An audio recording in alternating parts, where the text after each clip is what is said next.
Hello, naturalist Sam Delany here, coming to you live from Como.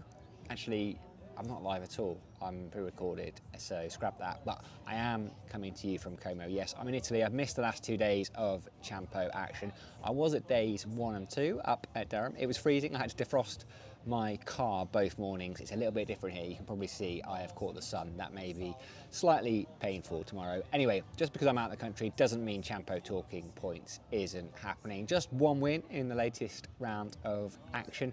Emphatic victory for Surrey it was too. Hampshire do not like going to the Oval, and we still have 5 fantastic points for you. So I am going to sign off there, leave you in some very, very capable hands. Please do share, like, subscribe, comment. We love getting your feedback. Adam Collins here the morning after Surrey have wrapped up a convincing innings and 11-run victory over Hampshire at the Oval. And the severity of that margin in large part is due to Jordan Clark. I mean, sure, Dan Worrell, 8 wickets with the ball, 5 in the second innings. Others contributing as they tend to do when bowling with the Dukes when they get the chance to bowl first at the Oval. They've been so formidable over the last couple of years. But this time it was Clark with the bat, walking in after they'd secured a first innings lead with an eye towards maximising their batting points, getting them to 350, a century in a session. How rare is that? Better than a run of ball, unbeaten at the end. And it just kind of shows his versatility. 12 months ago, it was all about Jordan Clark, the bowler. Remembering when they recruited him from Lancashire, it was effectively a Clark for a Clark, a big bustling all-rounder for another big bustling all-rounder. Last year, mostly used as the opening bowler, he took 48 wickets at, I think it was 21. This time around, this season, he's often bowling first or second change, but it doesn't matter. With the strength of Surrey's bowling lineup, it's a luxury item having someone like Jordan Clark being able to walk in at 7 or indeed sometimes 8 and be able to bat the way that he does. Loves his home ground. That's his 3rd century at the Oval. And the way he can contrast the way he bats as well. He made a more considered 100 last year against Notts at the Oval when they needed him to bat for time a little bit on a day when they were losing wickets. This was different, being able to punch the bruise of Hampshire and make sure they were going to be so far behind in the game that there'd be no way back for them. So Surrey picking up their 2nd victory of the season, the 2nd in 2 weeks. They're going to enjoy their bank holiday weekend off. Spring yet? Is it? I haven't really seen much evidence of it here at Edgbaston, certainly not this week when it's been freezing cold. Not so much fun for the players out there, I can imagine.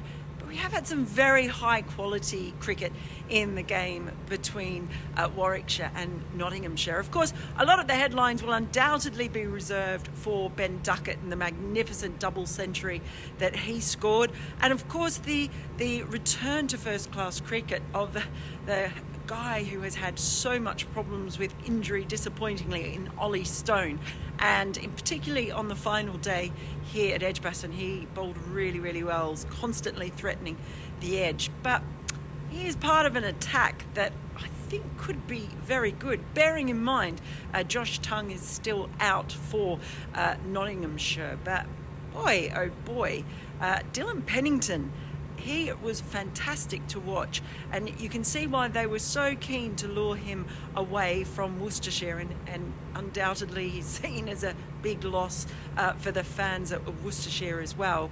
Bowled with really good pace, really good control, uses his height so well, gets great bounce and carry, and I just thought he was particularly impressive. He was sharp, moved the ball especially when conditions obviously were favourable, but it was a real handful, and I thought actually he was the pick of the bowling attack here. It's going to be very interesting to watch his development, but also keeping an eye on how that Notts attack comes together.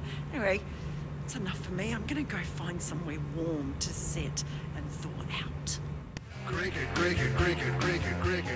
Well, we've been watching Harry Brook and Joe Root play here.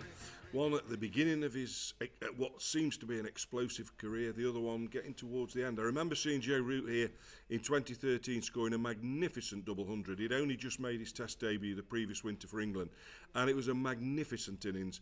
And there's no doubt that over the ensuing decade, Root has become the finest English batsman of my lifetime. I think he's an outstanding cricketer. But Brook, he's had one or two personal issues this winter, but my word, he can bat, and didn't he do it the other day here at Headingley? We'd only played against Derbyshire in one first-class match previously, and that was during the COVID lockdown period in the Bob Willis Trophy. And we came here to see this young talent, and he got a duck. But he looked different class altogether the other day. He's got this astonishing ability to seemingly hit the ball wherever he wants it to go. And he plays completely orthodox when he needs to, but it seems to find the gaps in the field. The power is immense, but it's the timing that's everything. Wonderful, wonderful player. Obviously, from a Derbyshire perspective, it's not much fun being on the receiving end of it, but if you can just somehow act like a neutral when you're watching players of this quality bat, it is something else to behold. And I think for the next decade, in the same way that Joe Root for the last 10 years has been the outstanding English batting talent, I think Brook is going to be amazing people for many more years to come. Hi, it's Bumble here. Let's talk about Ben Duckett. Do you know, I find him an intriguing player. Small in stature and been some great players, great openers. Think about Sunil Gavaskar, that have been small. He ain't like Sunil Gavaskar. He plays every shot in the book. And again, that goes against opening batters. But what does he do? He puts the pressure back on the bowlers. He looks to have a great belief in what he does. And I've just noticed in this last game against Warwickshire, he didn't get 100. He got a double 100. 218.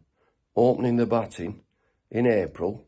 Next top scorer, 74. Do you know, he's unorthodox, he's different, he's worth talking about too. Martin Delany.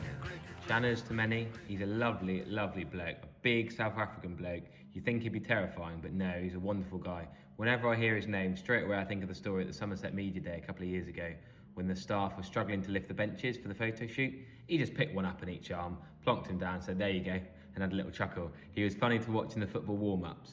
2 massive feet, not much control of the football at his feet, but he's a good cricketer, Martin Delany. Bowls quick, and he can swing the willow. He's got a first-class 100, don't forget. He's nearly got 2,000 first-class runs now. Before this season, he came in averaging 30.57 with the ball, 345 wickets from 102 matches. This week, 6 for 49 against Middlesex. Some decent batters he got out in there.